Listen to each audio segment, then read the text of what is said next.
My name is Jamie, and this is the vlog for March 2nd, 2022. And sorry, it's a little shaky. Dog's bumping the table. Um, Not vlogging every day now, obviously, but kind of when the opportunity arises, and I think I have something worth saying or recording, I'm gonna document it. Uh, Before I get to the point of this video, little things. Our mask mandate is going away on the 12th. That's 10 more days of masking indoors, and then basically it all goes away. Not exactly sure how that's going to work and how I feel about it, but it's going to be nice to see smiling faces again. I won't lie. And kiddo was super excited to not have to wear her mask outside anymore, which is already a thing. You already don't have to wear your mask outside at school, so she's really happy about that. Which brings me to the point of today's video. So, if you know anything about my history, I went to a very small Lutheran school for K through 8th, so 9 years. Pretty much same kids. Classes range from 12 kids to 24 kids, and pretty much most of the same kids. So that said, if a kid didn't like you in kindergarten, they ain't your best friend in 8th grade either. I was teased pretty mercilessly, and if it weren't for my parents, I would be a statistic. To put it quite frankly, as an adult. I was had suicidal ideation when I was probably in 4th or 5th grade, and all the way through. So, and then I finally figured out around 8th grade and freshman year of high school, when I got into a bigger school of kids, that I must be here for a darn good reason. And I never did it because I thought it would make my parents sad. That's right. Parental involvement counts. Um, so that little truth bomb sum up is thrown on you. So here we go.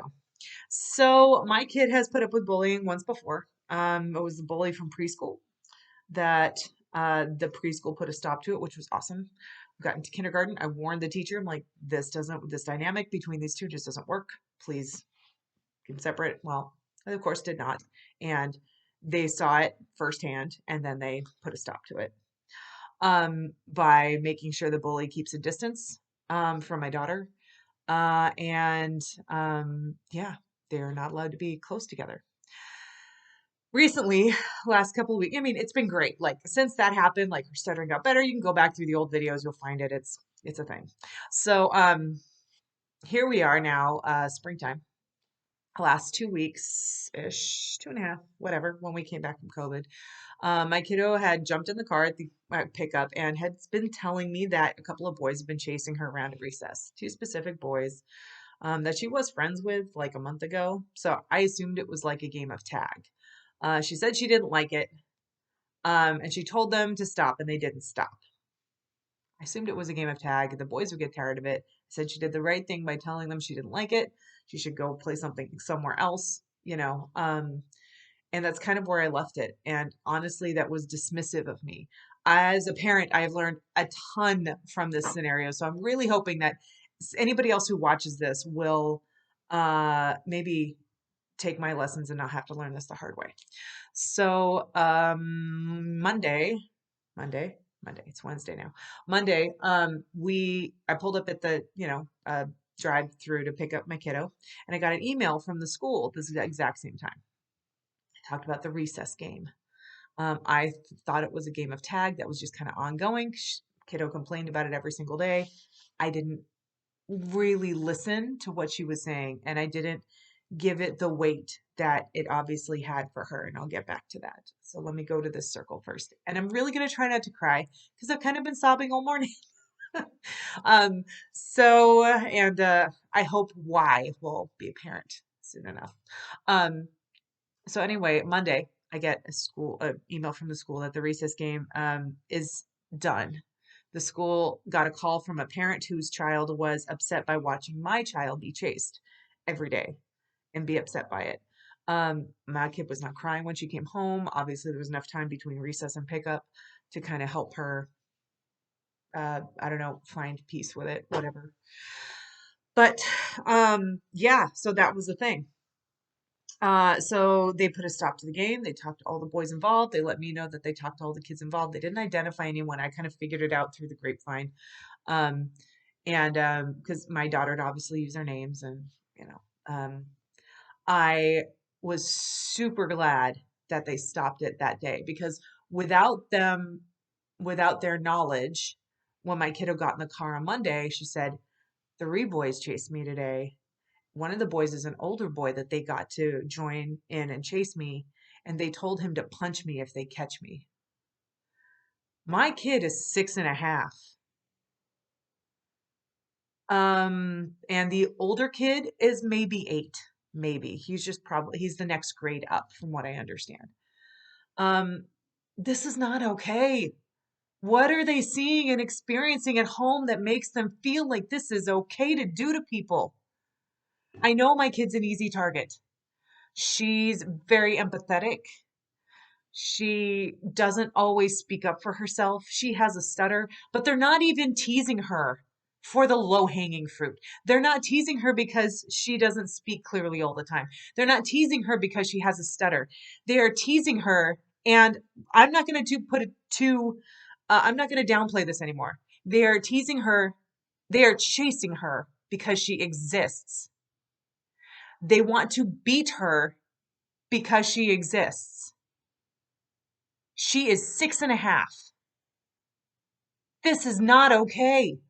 What are these kids experiencing at home that leads them to believe this is okay?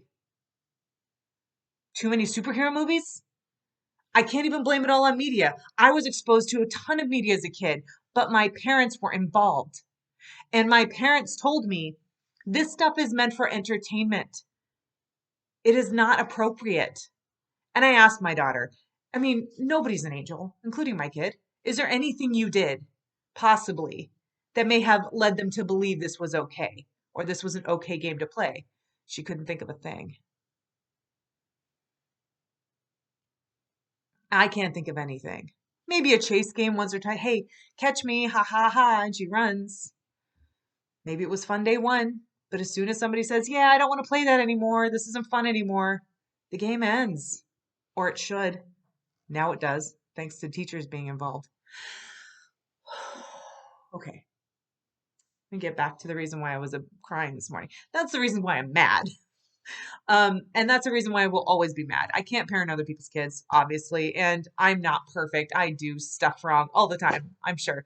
And this time I did something wrong. I did not really listen and hear what my kid was trying to tell me. So that said, um, here we go. I found out through the grapevine by talking to my kid, uh, one of her friends probably told her mom, and her mom probably called the school. So we have a directory. So I emailed her and said, hey, if you are the mom that called the school, thank you. And thank your daughter for saying something. And thank her, tremendously. Like, give her big hugs from us. It's awesome to know that friends have her back. Here's where that gets interesting. Their mom really appreciated my email. Said, yeah, we did talk to our kid about it because another kid had come home and talked to her mom because my kid was so upset about being chased every day. And my kid has high anxiety. So my guess is that she was scared of what would happen if they caught her. Luckily, they didn't. School's timing was impeccable, being able to put a stop to it before she turned into a punching bag. So that said, this other kid told her mom. And then the two moms got to talking and said, hey, does your kid know anything about this? Because your kid's friends with Inara, my daughter. So they talked to her daughter and said, yeah, I know about it. And encouraged their daughter, who also has speech impediments and doesn't always speak up, encouraged her daughter to say something to the teacher. I think that mom A in this scenario called the school too and said, hey, this is going on. Thank you, Mom A. I sent you an email too to thank you. Um, it takes a village. It really does. And the fact that other moms and other kids are willing to step up for my kid when she can't and when I don't know to, man, that is a thing. That is gratitude at its biggest. So anyway, before I completely melt down again, If you see something, say something. It takes a village. And I'm so grateful somebody said something before violence became part of the game. So here is my parenting lesson. When a kid's been away from you all day, the first thing they say about their day when they get in the car is probably the most important thing, because they've been thinking about that thing all day and they can't wait to share that thing with you. Good, bad, indifferent, it is the most important thing that happened to them that day. So listen. Don't hear it. Really listen.